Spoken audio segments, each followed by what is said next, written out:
You're 200 feet beneath the North Atlantic. It's cold. It's dark. And for the 50 men crammed inside this German U-boat, it's hunting season. This is U-66, a master of the deep, a predator that has sent tens of thousands of tons of Allied shipping to the bottom. On the surface, a storm rages. But down here, it's calm. The only sound, the steady thump-thump-thump of the hydrophone operator's headphones. He's listening for the faint, telltale beat of a merchant ship's propeller. A heartbeat in the void. He hears it. Faint, but distinct. A lone freighter, wallowing through the swells, completely unaware of the wolf that stalks it. The captain gives the order. Battle stations. Men move with silent, practiced efficiency. Torpedo tubes are flooded. The calculations are made. The eels are ready. They rise to periscope depth. The scope breaks the surface for just a few seconds. A quick scan. There she is. A fat, slow-moving target. A sitting duck. Final bearing, stand by. This is the moment. The moment the U-boat crews called Die Glückliche Zeit. The happy time. When they were the kings of the ocean, and the Allies were utterly, terrifyingly helpless. But on this night, something is wrong. The hydrophone operator's face, once a mask of concentration, twists into confusion. The thump-thump-thump, it's changing. It's shattering. It's breaking up into a chaotic, metallic screech. A sound like 1,000 fingernails on 1,000 chalkboards, amplified through the steel hull of the boat. It's deafening. It's everywhere. The captain snarls, "What is that noise?" The operator yanks the headphones from his ears, wincing in pain. "Herr Kalun, I cannot hear. It is a wall of noise. I am deaf." On the surface, the freighter chugs along, oblivious. But down below, the U-boat is blind, deaf, and utterly crippled. Their advanced technology, their ears to the world, has been rendered useless. And the source of this technological nightmare? The thing that just jammed the entire Atlantic U-boat fleet? A coffee can. An empty, beat-up American coffee can, stuffed with some spare piano wire and a handful of rusty nails, tossed off the stern of a ship by a cook who was probably just trying to get rid of his trash. The Germans had laughed at what they called the useless American Navy. They would not be laughing for long. Welcome, everyone, to a story of one of the most bizarre, ingenious, and downright American triumphs of the Second World War. A story that didn't happen on the bloody beaches of Normandy or in the scorching deserts of North Africa, but in the cold, gray, unforgiving expanse of the North Atlantic. This is the story of how the United States Navy, faced with a threat that was strangling Great Britain and winning the war for the Nazis, fought back not with a superweapon, but with a simple, almost laughable piece of junk. My name is narrator name, and this is... They laughed at one cook's useless coffee can. For years, we've been told the story of World War II as a story of industrial might. The endless rows of Sherman tanks rolling out of Detroit. The forests of B-17 bombers built in Seattle. And that's true. But this story is different. This is a story about ingenuity. About the ability to look at a seemingly insurmountable problem and instead of building a billion-dollar solution, to look in the garbage bin and think, you know what? I bet this'll work.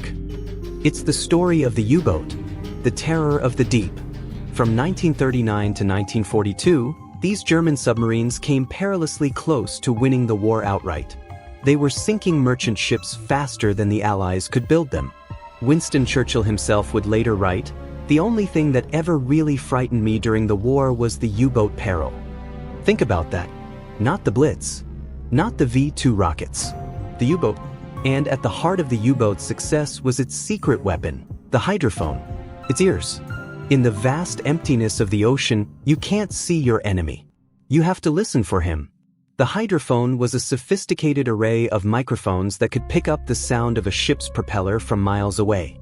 It allowed a U-boat to track its prey, to set up the perfect ambush, and then, after the attack, to hide in the silent depths, listening for the hunters who would come to find them. It was, for a time, an almost perfect weapon. And then, along came an unassuming lieutenant named John Lee, a few frustrated sailors, and a cook with an empty can of Chase and Sanborn coffee. What they created was so simple, so cheap, and so devastatingly effective that it would help turn the tide of the entire Battle of the Atlantic. The Germans, with all their engineering prowess, their belief in their own technological superiority, never saw it coming. How could they? They were looking for a sophisticated counterweapon. They weren't looking for litter. This is a story of American can-do spirit in its most literal form. It's a story of how sometimes the best answer to a complex problem isn't more complexity. It's simplicity. It's a story of desperation, innovation, and a beautiful, beautiful irony. So buckle in. We're going to dive deep into the icy waters of the North Atlantic. We're going to stand on the deck of a rolling destroyer, feel the salt spray sting our faces, and listen to the eerie, otherworldly sound of a U-boat's hydrophones being utterly destroyed by what was, essentially, a noisemaker you could make in your garage. But before we get to the solution, we need to understand the depth of the problem. We need to go back to the beginning, to a time when the U-boats were the hunters, and the entire free world was their prey. This was the happy time. And for the Allies, it was anything but. Imagine it's September 1940. France has fallen. The British Army has been evacuated from Dunkirk, but it left all of its heavy equipment behind. Britain stands alone. An island fortress, yes, but a fortress that is utterly dependent on the sea lanes for its survival. Every ounce of fuel, every bullet, every scrap of food, every tank and plane needed to fight the Nazi war machine has to come across the Atlantic Ocean from the United States and Canada. And in the Atlantic, Admiral Karl Donitz has a plan. He calls it Rudeltaktik, the Wolf Pack. A lone U-boat was dangerous. A pack of them was a nightmare. Here's how it worked. A line of U-boats would be spread out across the known shipping lanes. One boat would spot a convoy, a large group of merchant ships huddled together for protection, escorted by a handful of warships. That U-boat wouldn't attack. Not yet. Instead, it would shadow the convoy, radioing its position, speed, and course back to U-boat headquarters in Lorient, France. Donitz controllers would then vector in every other U-boat in the area. They would converge like wolves gathering for the hunt. They would wait for nightfall. And then, they would strike from the surface. This is a key point. On the surface, a U-boat was fast and nimble, almost invisible in the dark. It could run on its diesel engines, outmaneuvering the slower, heavier escort warships. The escorts, equipped with primitive sonar that only worked underwater, were nearly blind to a surface attack. The night would erupt into chaos. The silhouettes of merchant ships would be lit up by the flash of torpedo explosions. The whoosh of a torpedo leaving its tube, the agonizing weight, and then the tremendous crump as it found its target. A ship would shudder, groan, and then begin to list, its back broken. Sirens would wail. Men would scramble for lifeboats, often into oil-covered, freezing water. The U-boats would weave through the convoy, firing their deck guns, launching torpedoes from point-blank range. It was a slaughter. The escorts would dash about, dropping depth charges, but they were aiming at ghosts. The U-boats would simply slip away into the darkness, only to regroup and attack again the next night. This was the happy time. The U-boat crews called it the first happy time, and it was followed by an even more devastating second happy time off the coast of America in 1942, when U-boats sank ships within sight of the glowing lights of Miami and New York. So unprepared was the U.S. defense. The numbers are staggering. In just the first few months of 1942, U-boats sank over 3 million tons of shipping off the U.S. East Coast. They were picking off tankers and freighters like shooting fish in a barrel. One U-boat commander, Captain Lieutenant Reinhard Hartigen of U-123, after sinking a ship, famously radioed back to headquarters, "I have the feeling this is a shooting gallery and I am the only shooter." The Allies were desperate. They tried everything. They organized convoys. They built more escort ships. They developed new depth charges. They even tried arming merchant ships with obsolete cannons and calling them Q-ships to lure U-boats in close. But the losses kept mounting. The problem was the U-boat's greatest advantage, its stealth. And the key to that stealth was its ability to listen. A U-boat could hear a convoy from over 100 miles away. It could hear the escorts pinging away with their sonar, giving away their position. It could sit silently on the bottom of the continental shelf, listening to the ships pass overhead, completely undetectable. The hydrophone was the U-boat's lifeline. It was their eyes and ears. And as long as it worked, the U-boats held the advantage. But in war, every weapon has a weakness. Every Goliath has a David. And the U-boat's weakness wasn't a flaw in its engineering. It was its sheer sensitivity. It was too good at listening. And that's where our story takes a turn. Because in 1942, the US Navy was scrambling for answers. And in that scramble, a few men started to think about the problem backwards. Instead of trying to make their ships quieter, a near-impossible task for a creaking, groaning, 1,000-foot-long freighter, what if they did the opposite? What if they made the ocean louder? Our scene shifts from the stormy Atlantic to a cluttered, stuffy office at the Boston Navy Yard. The air is thick with the smell of coffee, cigarette smoke, and desperation. It's here we find Lieutenant John Lee, a reservist who, in civilian life, was an engineer. He's not a career naval officer. He's a problem solver. And right now, he's being handed the problem to end all problems.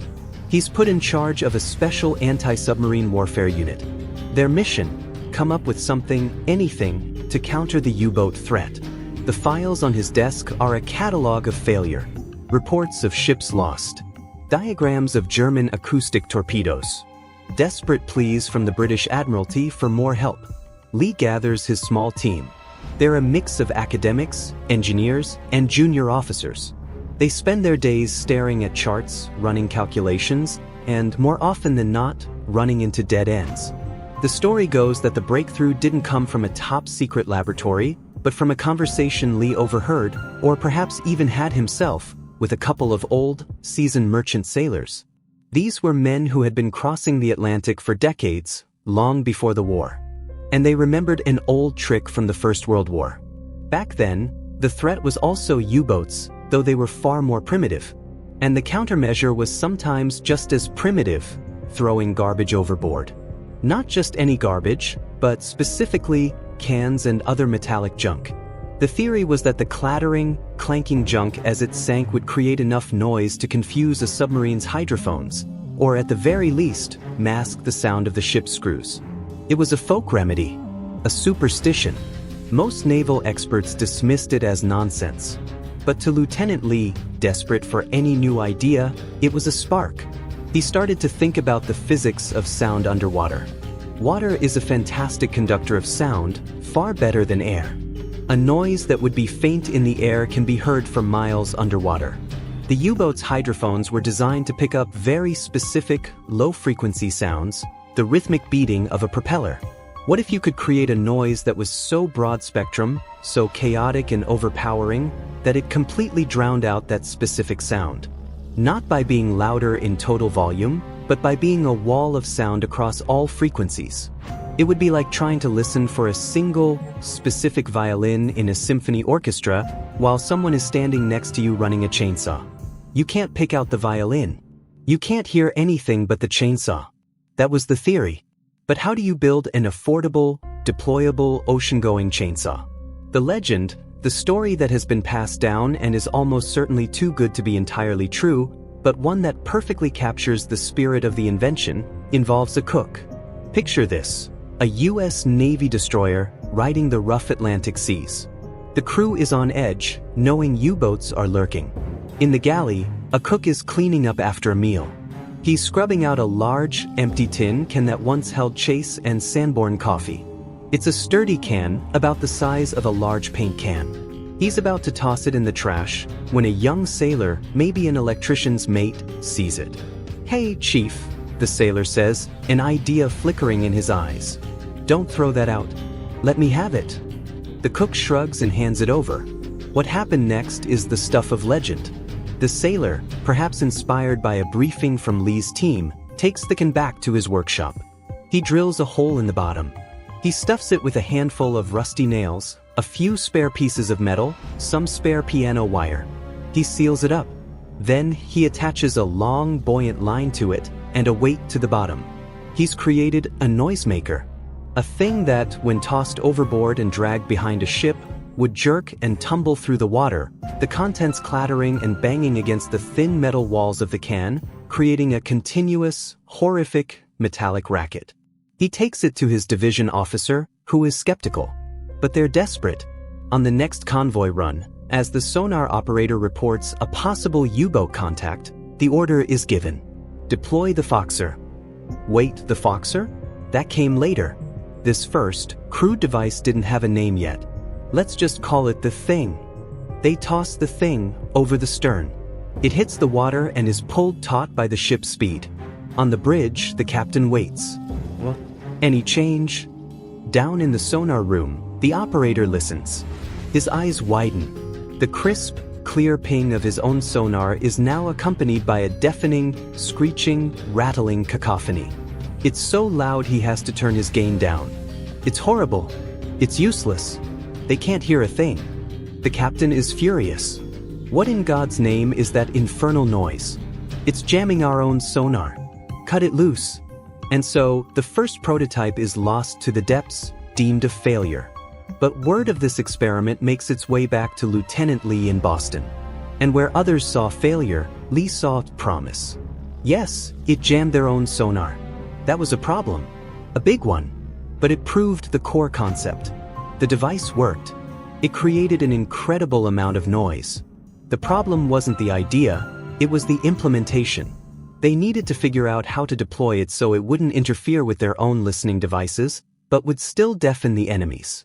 This is where Lee's engineering mind took over. He and his team began a period of frantic experimentation. They tried different sizes of cans, different noisemakers inside, ball bearings, bolts, glass shards. They tried different lengths of tow lines. They tested them in Boston Harbor, driving the local marine life and probably a few admirals absolutely mad with the noise. They discovered that by towing two of the devices, set at different depths and distances from the ship, they could create a noise barrier that would mask the ship's propeller's sound for a submarine behind them, while leaving their own bow-mounted sonar relatively clear to search ahead. It was a delicate balance. But after weeks of trial and error, they had a working prototype. It was still, at its heart, a fancy noisemaker in a can. But it was a reliable noisemaker. It was cheap, it was easy to produce by the thousands, and any ship, from a massive battleship to a humble tugboat, could carry a dozen of them. The Navy brass, however, was not convinced. To them it looked like junk. Literal junk. Throwing trash off the back of a warship seemed undignified, unprofessional. Some senior officers laughed it off as Lee's folly. They had placed their hopes in complex sonar jamming technology, in better radar, in breaking German codes. They didn't want to win the war with a coffee can. But out in the Atlantic, men were dying. Ships were sinking. The Battle of the Atlantic was reaching its terrifying climax. And sometimes, when you're drowning, you don't ask for a gold-plated life preserver. You grab the floating piece of wood. The US Navy, out of options, gave Lieutenant Lee the green light. They ordered a production run. They gave the device a proper, if uninspired, name. The FX for Foil X, a deliberately vague designation. The sailors, with their typical dark humor, would soon christen it with a better name, one that perfectly captured its purpose, the Foxer. Because it was meant to fox the enemy. The first batches were shipped out to the fleet in late 1942 and early 1943. The instructions were simple. When you think a U-boat is hunting you, toss this over the side. No one knew if it would work. The men deploying them felt a little silly. They were sailing into the most dangerous waters on Earth, facing the most skilled submariners in the world, and their secret weapon was a can full of nails. They were about to find out that the Germans weren't the only ones who could set a trap. The stage is set. On one side, the sleek, deadly U-boats of the Kriegsmarine, the veterans of the happy time, confident, arrogant, and believing their technological edge was unassailable. Their commanders were aces, men like Otto Kretschmer, the tonnage king, and Eric Topp, who had sunk over 200,000 tons of shipping. They were the masters of the deep. On the other side, the plodding, vulnerable Allied convoys. But now they had a secret, a silly, simple secret. Imagine you're a young sailor on the destroyer USS Babbitt, escorting convoy HX-229 across the Atlantic in March of 1943. It's the height of the U-boat offensive. The weather is foul. The tension is so thick you could cut it with a knife. Every shadow in the water looks like a periscope. Every odd sonar return sends a jolt of fear through the ship. You've been briefed on the Foxers.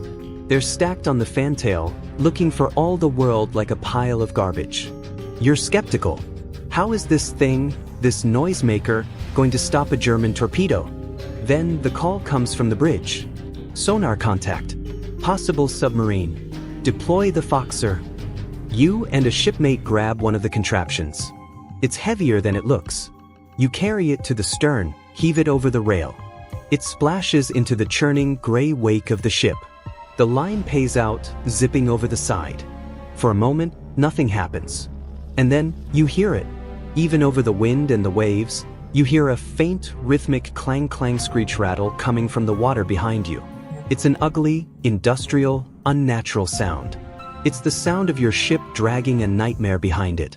On the bridge, the captain stands, gripping the railing, staring out into the gloom. He's waiting. They're all waiting. The escorts are darting around, their sonar pinging. Depth charges are loaded and ready. But the attack never comes. The sonar contact fades. The convoy chugs on, unharmed. Was it a false alarm? Or was there really a U-boat out there, its hydrophone operator clutching his ears in agony, his sensitive equipment rendered useless by a cacophony of scrap metal? You don't know. You'll never know. But you make a note to thank the cook for his empty coffee cans. This was the new reality of the Battle of the Atlantic. The hunters were suddenly losing their greatest sense. They were being blinded, deafened, by a weapon they couldn't comprehend. The U-boat commanders, listening through their hydrophones, would be greeted not by the steady, reassuring beat of their prey, but by a shrieking, mind-shattering wall of static. They couldn't get a bearing. They couldn't track the convoy. Their perfect ambushes were turning into confused, futile exercises. The happy time was over, and the Germans were utterly baffled. What was this new Allied technology? It had to be some kind of advanced sonic weapon, a terrible, destructive new invention. They would have been furious to learn the truth, because while they were looking for a superweapon, the Americans had beaten them with a piece of junk. The laugh was on them. But the war was far from over. The U-boats would adapt. They would develop new tactics, new technologies of their own. The battle was entering a new, even deadlier phase. What would happen when the wolf packs realized they were being hunted by a coffee can? How would they strike back? The answer would come in the spring of 1943, in a series of clashes so violent, so decisive, that they would become known as the turning point of the entire campaign. The climax was coming, but that is a story for the next part. That sound, that is the sound of a paradigm shifting. That is the sound of a German hydrophone operator's worst nightmare. It's March 1943. You are that operator, deep inside the pressurized steel tube of U-758, one of the new, advanced type VIIC U-boats. 4 hours, you've been tracking convoy HX-229, a fat, slow-moving prize of over 40 ships. You've been the shadower, the eyes of the wolf pack. You've radioed the convoy's position. The other boats are converging. Captain Lieutenant Helmut Manzek is preparing for a classic surface attack under the cover of darkness. It's all going according to plan. It started faintly at first. A high-frequency static, a buzzing at the edge of your perception. You adjusted the dials, thinking it was interference. But it grew. It swelled into a crashing, banging, screeching cacophony that completely drowned out the rhythmic thump-thump-thump of the merchantman's propellers. You crank the volume down, wincing as the noise still pierces your ears. You switch frequencies. It's everywhere. It's a wall. An impenetrable, sonic wall. Manzek leans over you, his face a mask of confusion and growing anger. What is it? What is that noise? Where is the convoy? You tear the headphones off, your ears ringing. Herr Kalun, I cannot hear anything. It is like dragging a string of pots and pans behind them. The bearings are useless. The convoy, it is gone. Man's axe stares at you, disbelief turning to fury. A string of pots and pans? It's impossible. It's absurd. But the evidence is screaming in his ears. The convoy, his prize, has simply vanished from his auditory world. The wolf is blind. The pack is broken before it can even form. This was the new reality. The Foxer was no longer an experiment. It was in the water. And it was driving the U-boat fleet insane. Welcome back to They Laughed at One Cook's Useless Coffee Can. I'm narrator name. In our last part, we saw the depths of the U-boat peril, the birth of a desperate idea in a Boston office, and the creation of a weapon so simple it was almost laughable.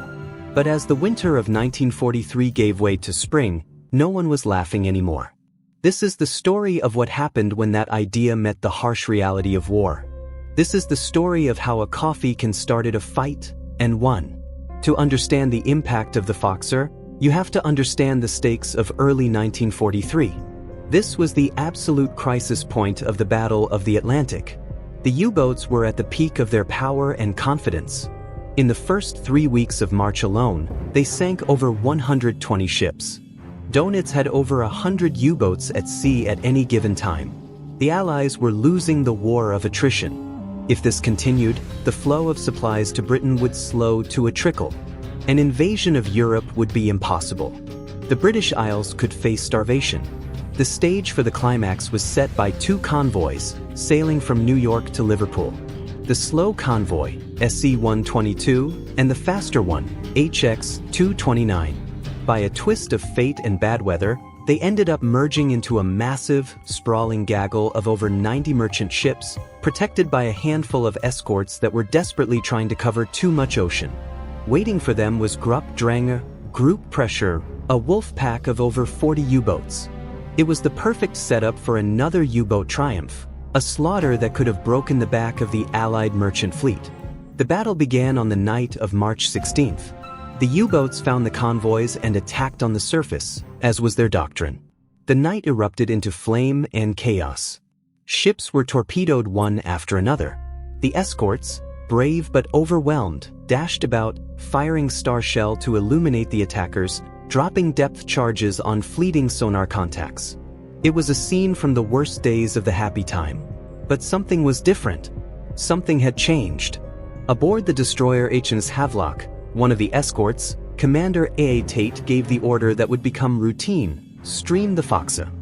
The bizarre noisemakers were tossed over the stern of the British and American escorts. They began their infernal rattling. We have to imagine the confusion on the German side.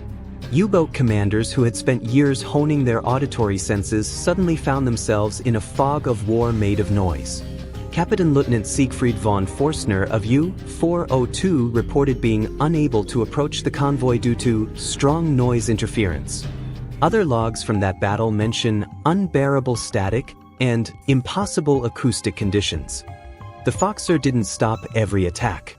The battle for convoys HX-229 and SE-122 would still go down as one of the costliest of the war, with 22 merchant ships sunk. But the critical point is this: it could have been far, far worse. The Foxers disrupted the coordinated pack attack. They broke the rhythm. U-boats that should have been able to slip inside the convoy columns found themselves lost, unable to get a clear firing solution. They were forced to take long-range, speculative shots instead of the point-blank kills they were used to. It was like a master swordsman suddenly being forced to fight in a room filled with strobe lights and blaring air horns. His skill was still there, but his ability to apply it was shattered. And while the Foxer was causing chaos for the hunters, other Allied technologies were finally coming together to form a lethal combination. This is the crucial part of the story. The coffee can wasn't a magic bullet. It was one piece of a puzzle. And in the spring of 1943, the other pieces were slamming into place. 1. The codebreakers. At Bletchley Park in England, geniuses like Alan Turing had finally cracked the German naval enigma code, known as Shark. For periods of time, the Allies could read Donitz's orders to his U-boats almost as quickly as the U-boat commanders themselves. They knew where the wolf packs were being directed. This allowed convoys to be routed around the waiting U-boats, a massive strategic advantage. 2. Air power, the gap in the mid-Atlantic, the black pit, where land-based aircraft couldn't reach, was finally being closed. Small, escort aircraft carriers, nicknamed Woolworth carriers, or baby flat-tops, began sailing with the convoys. They carried a handful of Grumman F-4F Wildcat fighters and TBF Avenger torpedo bombers. A U-boat on the surface was now vulnerable to attack from the air at any time, anywhere. 3. Radar. New, centimetric radar sets were being fitted to aircraft and escort ships. This radar had a much shorter wavelength and was undetectable by the German Metox radar detectors. A U-boat could no longer safely sit on the surface to recharge its batteries or make a high-speed run. A destroyer or a Liberator bomber could see it in the dark or in fog long before the U-boat knew it was there. 4. The Hedgehog. This was a new forward-throwing anti-submarine mortar. Unlike depth charges, which were dropped off the stern and gave the U-boat time to maneuver, the Hedgehog fired a pattern of 24 contact-fused bombs ahead of the ship. They only exploded if they actually hit the submarine. It was a much more precise and deadly weapon. So, picture the U-boat commander's world in May of 1943, a period the Germans would call Black May. He is blindfolded by Allied codebreakers who are rerouting his targets. He is hunted from the air by aircraft that appear as if from nowhere, their radar invisible to his detectors. When he dives to escape the planes, he is deafened by the screeching of Foxers, unable to hear the escorts hunting him. And when those escorts find him, they no longer just drop depth charges behind them. They fire a spreading pattern of bombs right on top of him that will blow his boat to pieces on direct contact. The hunter had well and truly become the hunted. May 1943. This is the month the Battle of the Atlantic was won. The statistics are stark and brutal. The Allies sank 41 U-boats in May alone. It was a catastrophic loss rate that no navy could sustain.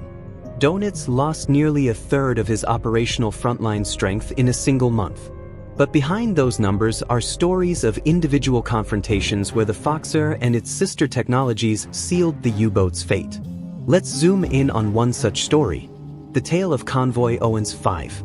Owens 5 was a slow, westbound convoy of 43 merchant ships heading from Britain to North America. It was escorted by a determined but outnumbered group of warships, 2 destroyers, a frigate, and 4 corvettes. Waiting for them was the largest wolf pack of the war, Group Finch, comprising 51 U-boats. The battle that followed from April 28th to May 6th was an epic of endurance. 4 days, the escorts fought a running battle, fending off wave after wave of U-boat attacks. They were constantly streaming their Foxers, creating a defensive sonic barrier around the convoy. The U-boat logs from this battle are filled with frustration. U-628 reported, impossible to determine number of propellers due to intense noisemaker interference. U-264 stated it was unable to approach due to constant noise. The Foxers were doing their job perfectly. They were forcing the U-boats to make hesitant, poorly aimed attacks. On the night of May 4th, the battle reached its fever pitch. In a single night of close-quarters combat, the escorts, aided by radar and the confusion sown by the Foxers, fought off over 30 separate U-boat attacks. They sank 1 U-boat and damaged several others. The escorts were everywhere, their presence magnified by the U-boat's inability to track them acoustically. Then, on May 5th, the weather cleared and the air cover arrived. A consolidated B-24 Liberator from Iceland and later, aircraft from the escort carrier HMS Biter pounced on the U-boats still shadowing the convoy. The U-boats were forced to dive, and once submerged, they were slow, blind, and deafened by the Foxers still rattling away. The result was a massacre, but not of the convoy, of the Wolfpack. In the final tally, Convoy Us 5 lost 13 ships. A terrible loss. But the escort group and air cover had sunk 6 U-boats and severely damaged at least 7 more. It was an exchange rate the Germans could not afford. The morale of the U-boat arm shattered. The happy time was a distant, bitter memory. Now it was a season of terror. Veteran commanders who had once roamed the seas with impunity were now being hunted to their deaths by a combination of technologies they didn't understand. They called the Foxer noise Rasseln, the rattling. It was the sound of their own mortality. One U-boat commander, Peter Kramer of U-333, wrote in his memoirs about the psychological effect. The constant, unnerving noise, the inability to hear the enemy, the feeling of being deaf and blind in a fight for your life, it was terrifying.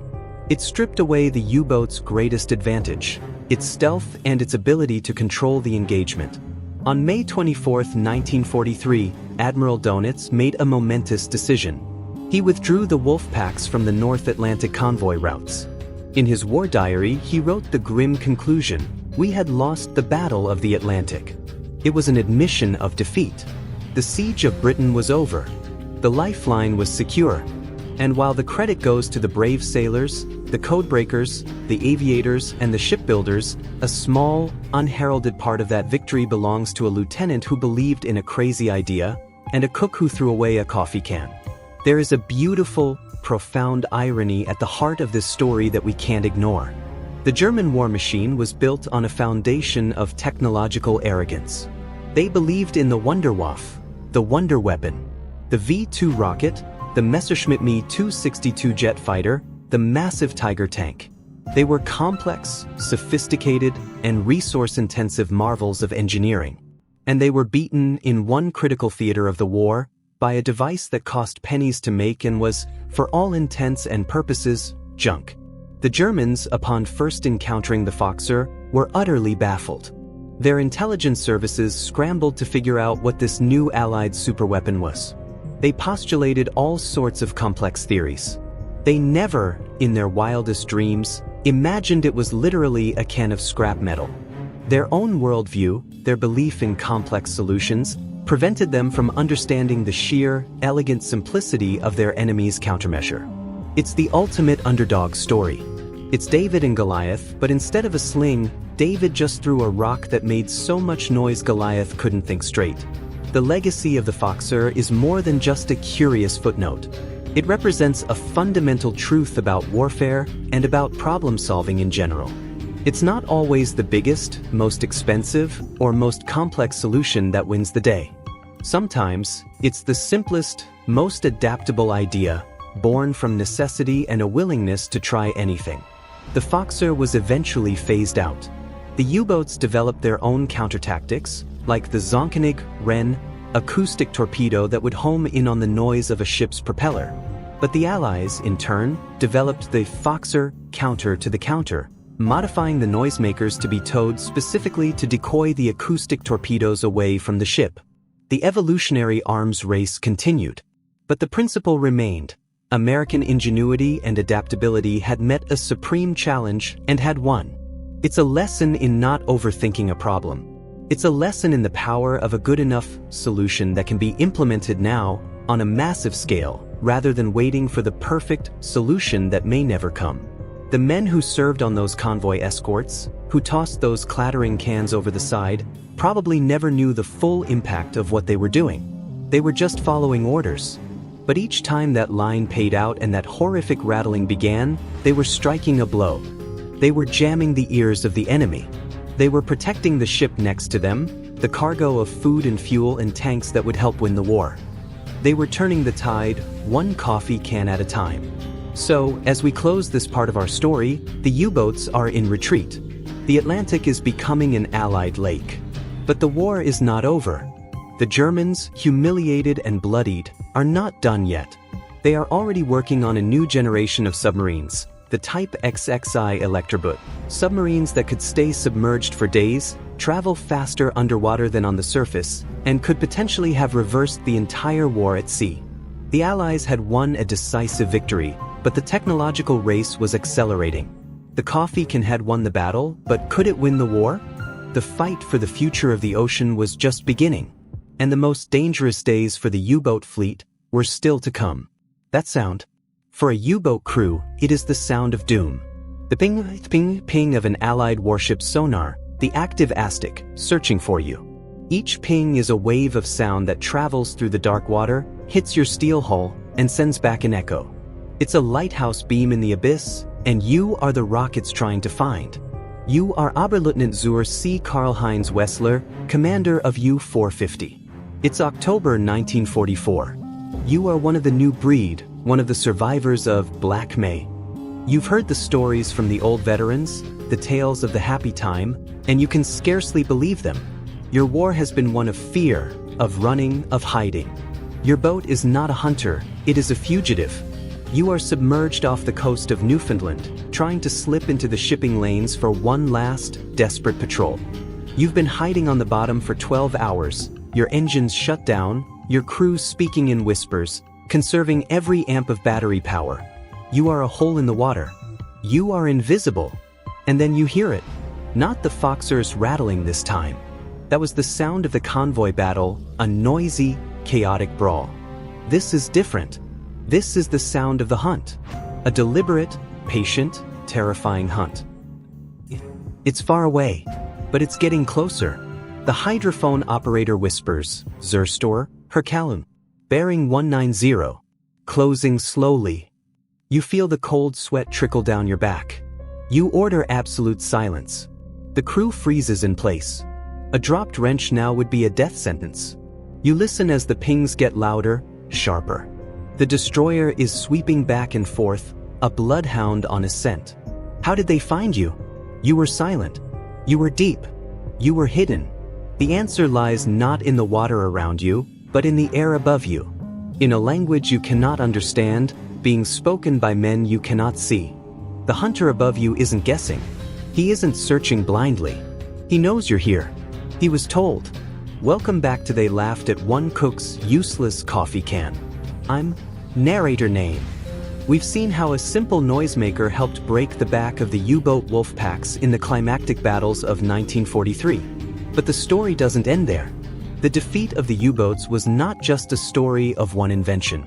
It was a symphony of destruction, and the Foxer was just one instrument in a vast and terrifying orchestra. This is the story of the unseen war. The war of codebreakers and scientists, of radar operators and hedgehog gunners. This is the story of how the Allies built a system that made the Atlantic a death trap for the U-boat. By late 1943 and into 1944, the Allied anti-submarine warfare machine had evolved into something the Germans could no longer comprehend. It was a system, an integrated network of intelligence, technology, and tactics that worked with a chilling efficiency. The Foxer was a crucial component, but it was just one gear in a massive watch. Let's break down this system, this machine that was grinding the U-boat fleet into scrap metal. At the heart of it all was Ultra, the intelligence coup from Bletchley Park. Breaking the naval enigma was like being given the playbook of the opposing team before the big game. The submarine tracking room in London, a place of hushed voices and moving map pins, knew where Donitz was sending his boats. They could see the wolf packs forming on their charts. This allowed the Admiralty to do something miraculous. They could route convoys around the U-boats. Imagine a massive game of chess on an ocean-sized board. The Germans were moving their pieces blindfolded, while the Allies could see the entire board. Convoys would be sent on zigzagging courses, adding hundreds of miles to their journey just to avoid known U-boat patrol lines. This alone saved countless ships and lives. When a U-boat commander spent a month on patrol and saw nothing but empty ocean, it wasn't just bad luck. It was because a mathematician in a country house in England had read his orders. 2. The air gap, closing the Black Pit, the Mid-Atlantic Gap, the Black Pit, where land-based planes couldn't reach, had been the U-boat's sanctuary. That sanctuary was now gone. The introduction of the escort carrier, or jeep carrier, was a game-changer. These were small, hastily built flat tops, often on merchant ship hulls, that could sail with the convoys. They carried a squadron of maybe 24 Wildcat fighters and Avenger torpedo bombers. The Avenger was the U-boat's nemesis. It could carry depth charges, radar, and even a new, top-secret weapon, the Magnetic Anomaly Detector, MAD, which could detect the disturbance in the Earth's magnetic field caused by a submerged steel hull. A U-boat caught on the surface by an Avenger was dead. A U-boat caught submerged was now vulnerable to a new kind of hunt. The plane could drop sonobuoys, floating microphones, to listen for it, and then guide surface ships to the kill. 3. The technological edge, radar and sonar. The technological leap in Allied sensors was staggering. Radar, The German Metox radar detector was useless against the new Allied centimetric radar. A U-boat on the surface, relying on its speed and low profile, could now be detected by a ship or plane from miles away, in pitch darkness or thick fog. The first warning a U-boat crew often had was the roar of an aircraft engine or the shell from a destroyer's gun already screaming in. They had lost the safety of the surface. Sonar/ASTIC, Allied sonar became more sensitive and reliable. But more importantly, the tactics for its use improved dramatically.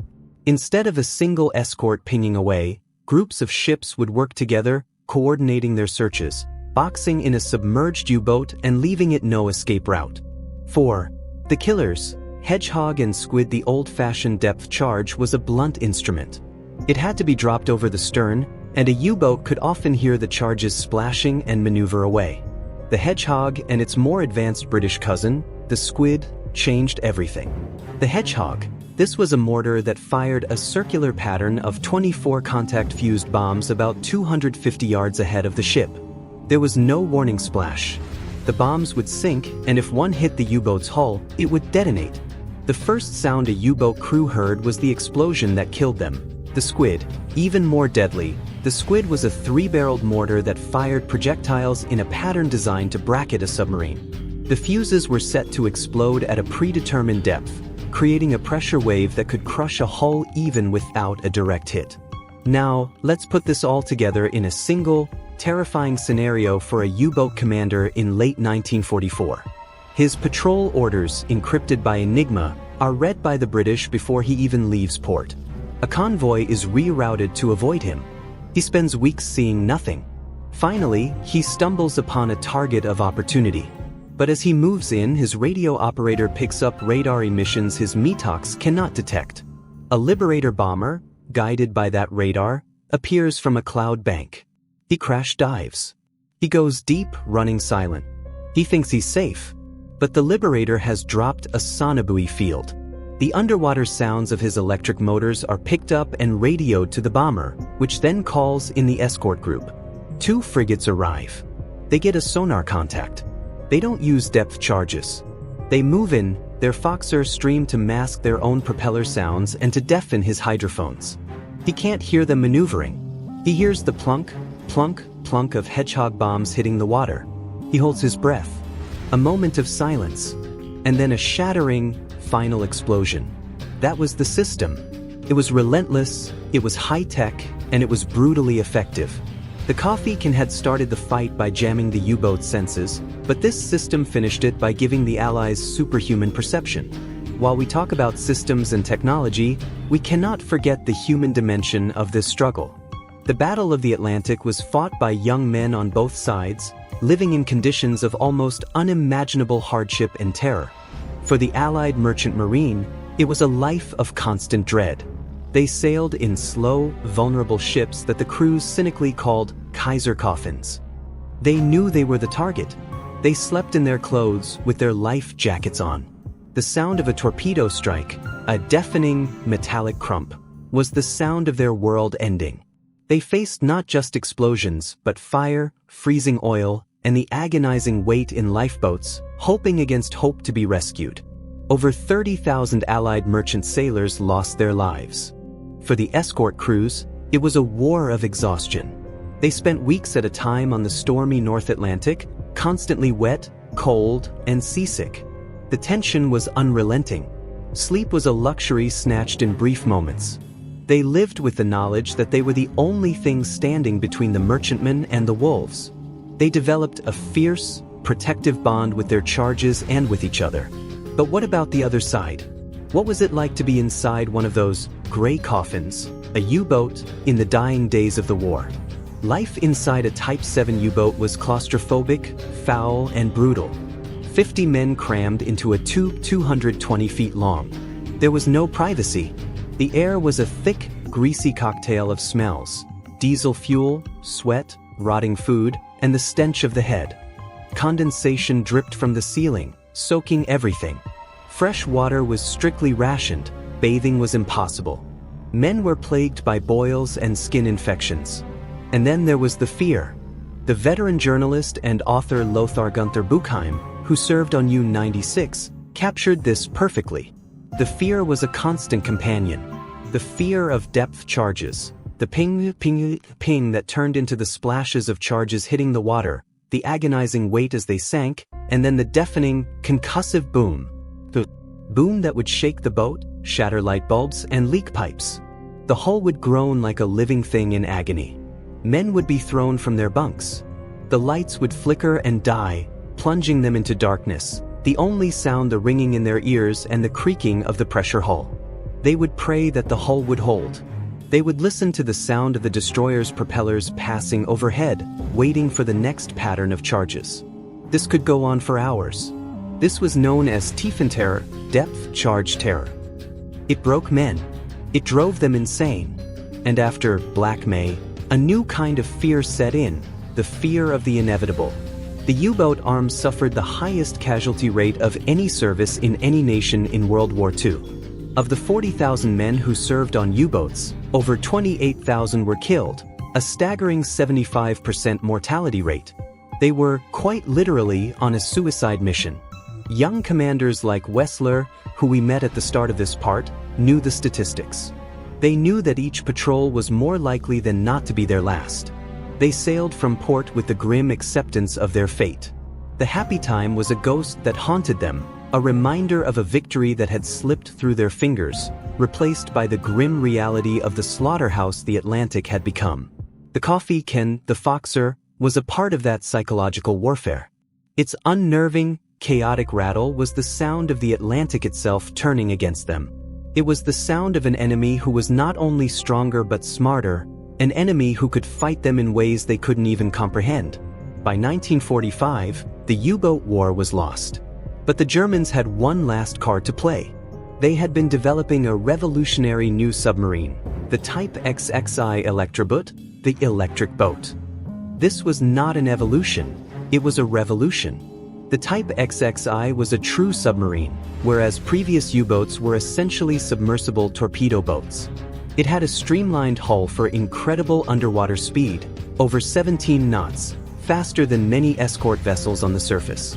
It could run silently on its electric motors for days at a time using massive batteries. It could stay submerged for prolonged periods with a snorkel device. It was equipped with advanced sonar and hydrophones that could outmatch the Allies. Had the Type XXI been available in large numbers in 1943, it could have reversed the entire Battle of the Atlantic. It was that advanced. But it was too late. The Allied bombing campaign had devastated German industry. The Type XXI program was plagued by delays and construction flaws. More importantly, the system the Allies had built was now so effective that even this wonder weapon was vulnerable. The few Type XXIs that did put to sea in the final weeks of the war found an ocean dominated by their enemies. The Allied Sonebui fields, the hunter-killer groups built around escort carriers, the hedgehogs and squids, and yes, the ever-present threat of acoustic deception, had created an environment where no U-boat, no matter how advanced, could operate with impunity. The Foxer, in its final evolution, was even used to decoy the new German Zonkenig acoustic torpedoes, proving that the simple, adaptable solution could still counter the complex, late-war wonder weapon. The story of the Type XXI is a tragic what-if. It is the final, bitter irony of the U-boat war. The Germans finally developed the perfect weapon, but they had already lost the war, and the system to defeat it was already in place. The relentless pressure of the Allied system, from the codebreakers to the aviators to the sailors tossing their coffee cans over the side, had ensured that the U-boat's defeat was total and irreversible. As the war in Europe drew to a close in May 1945, the surviving U-boat commanders received their final order from Grand Admiral Dönitz to surface, fly a black flag, and surrender to Allied forces. It was the end of the Kriegsmarine's proudest arm. The Atlantic, once a German hunting ground, was now an Allied highway, filled with the ships that were carrying the men and material for the final assault on the Third Reich. The unseen war was over. And it was won not by a single miracle weapon, but by the relentless, coordinated application of intelligence, technology, courage, and a little bit of simple, junkyard ingenuity. But what happened after the guns fell silent? What is the legacy of this struggle, and of the humble coffee can that played its part? The final chapter of our story looks at the aftermath, the memories, and the enduring lessons of the Battle of the Atlantic. That sound? It's not hunting anymore. It's searching, remembering. It's the sound of a modern research vessel, its multi-beam sonar sweeping the seafloor off the coast of North Carolina. On the monitor, the seabed is a flat, featureless plain of silt. And then an anomaly, a long, slender shape jutting from the bottom. As the sonar image resolves, details emerge: a conning tower, a deck gun, the unmistakable outline of a Type 7 U-boat. This is U-576. For over 70 years, it has lain in the darkness, a silent tomb for its 45-man crew. It was sunk on July 15, 1942, in a point-blank duel with a merchant ship and a U.S. Navy patrol craft. Its discovery in 2014 was a solemn event, a ghost rising from the deep to tell its story. And just a few hundred yards away, another shape, the wreck of the SS Bluefields, the merchant ship U-576 had just torpedoed. Hunter and prey, locked in an eternal embrace on the ocean floor. This is the legacy of the Battle of the Atlantic. It's not just in history books or victory statistics. It's lying in rusting, silent pieces on the seabed, from the stormy North Atlantic to the warm waters of the Gulf of Mexico. Thousands of ships, hundreds of U-boats, tens of thousands of souls. We've followed the journey of a simple idea, from a cook's galley to the heart of the most pivotal naval campaign of World War II. We've seen how a coffee can, a symbol of American ingenuity, helped deafen the wolf packs and turn the tide. But as the war ended and the last U-boat surrendered, what became of that spirit? What are the echoes of that struggle that we still hear today? Welcome to the final part of They Laughed at One Cook's Useless Coffee Can. I'm narrator name. This is the story of the aftermath, the memories, the lessons, and the enduring power of a simple solution in a complex world. May 1945. The surrender of Germany.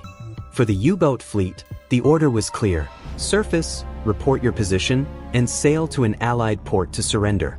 Imagine the scene for a moment. Across the Atlantic, U-boats emerge from the depths, their crews haggard and defeated. They fly the black flag of surrender. They are shepherded by proud, vigilant Allied warships, the very destroyers and frigates that had hunted them so relentlessly. Many were taken to Loch Arable in Scotland or Lissahalli in Northern Ireland. It was a bizarre and somber armada. The once terrifying hunters, now lined up as prisoners of war. And then came Operation Deadlight, the Allied decision to scuttle the majority of the captured U-boat fleet. Over 100 U-boats were towed out to sea northwest of Ireland and sunk by gunfire, torpedoes, or explosive charges. It was the final, ignominious end for Hitler's Grey Wolves. They were sent to the bottom, not in combat, but in a deliberate, wholesale disposal. For the Allied sailors, it was a time of triumph, but also of reflection. They had won. The sea lanes were secure. The countless convoys of troops and supplies for the D-Day invasion had crossed unmolested, a direct result of their victory in 1943. They could go home. But what of the men who had the strangest job in the Navy? The men who had tossed the Foxers? They returned to their lives, their part in the great drama largely untold. There were no medals for jamming a U-boat's hydrophone. No glory in handling a can of nails. They just knew that they had done their job and that it had worked. The technology itself was quickly obsolete. The Foxer, a star of 1943, was a museum piece by 1946. The principles of acoustic deception lived on, of course, in more sophisticated forms in the Cold War, but the simple coffee can was retired. It had served its purpose. The real legacy was not the device itself, but the proof of concept. It proved that asymmetric warfare, using a cheap, simple countermeasure against a complex, expensive system, could be devastatingly effective. This lesson would be studied and relearned in conflicts for decades to come. But beyond the technology and the tactics, the most important legacy was human. It was the memory of those who did not come back. The lost. On the Allied side, over 30,000 merchant seamen and thousands of naval sailors from Britain, Canada, the United States, Norway, and other allied nations lie in the ocean depths. They have no graves but the sea. On the German side, the statistics are even more stark. Of the 40,000 men who served in the U-boat arm, 28,000 were killed, 3 out of every 4. It was the highest casualty rate of any force in the war. For decades after the war, the Battle of the Atlantic was a raw wound. For the families of the lost, the ocean was a vast, unmarked cemetery. But as time passed, a remarkable thing happened. A spirit of reconciliation began to grow. Veterans from both sides started to meet. They discovered they shared a common bond, not of ideology, but of experience. They had all faced the same storms, the same fear, the same overwhelming power of the sea. They had all heard the ping of the sonar. They had all felt the concussion of the depth charge. They were, in the end, not so different. So, why does the story of the Foxer matter? It's a great anecdote, a fun piece of trivia. But it's more than that. It's a case study in how to solve impossible problems. The German approach to the U-boat was one of complexity and refinement.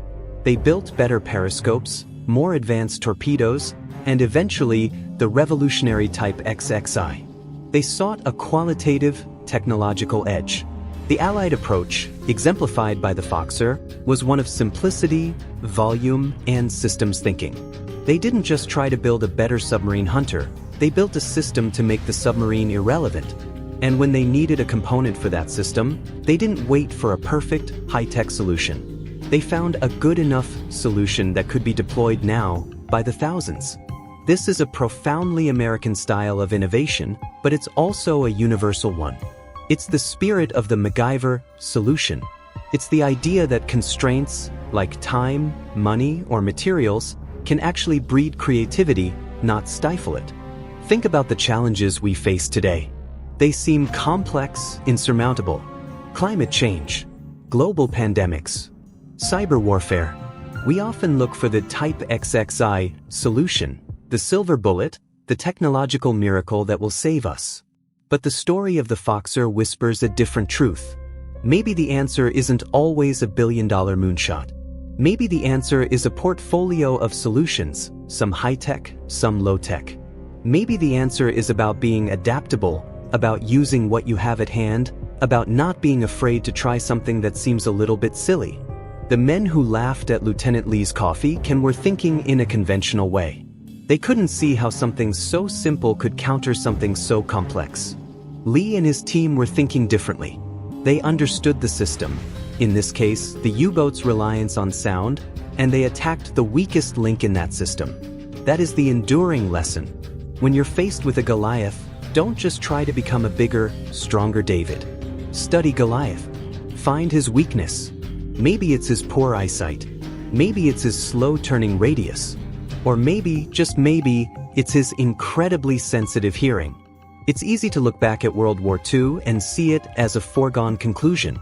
The vast industrial might of the United States, the determined resistance of Britain, the brutal sacrifice of the Soviet Union, it seems inevitable. But it wasn't. History turned on 1,000 small moments, 1,000 acts of courage, and 1,000 flashes of ingenuity. The Battle of the Atlantic was one of those pivot points. Had the U-boats succeeded in severing the lifeline to Britain, the entire war would have changed. There would have been no D-Day. No great armada sailing from English ports. The war in Europe would have dragged on for years, at a cost of millions more lives. The Foxer, this simple coffee can, played its part in preventing that. It was one thread in a mighty rope, but a vital one. It symbolizes the fact that in the fight for freedom, every contribution matters. The factory worker riveting a fuselage, the farmer planting an extra acre, the codebreaker working through the night, and the cook who saved an empty can, they were all part of the victory. So, the next time you see an old, vintage coffee can, maybe in an antique shop or your grandparents' garage, think about this story. Think about the young sailor heaving it over the stern of a rolling destroyer in a gale-swept ocean. Think about the confused and terrified German hydrophone operator tearing off his headphones. Think about the convoy of vital supplies sailing on, safely, to a waiting world. It's a reminder that heroism isn't always about the single, glorious charge. Sometimes, it's about the quiet persistence, the clever idea, the willingness to try something new in the face of mockery and doubt. It's a story that deserves to be told. A story of how, when the world was dark and the wolves were at the door, a little bit of American junk helped save the day. This has been They Laughed at One Cook's Useless Coffee Can. I'm Narrator Name. Thank you for listening.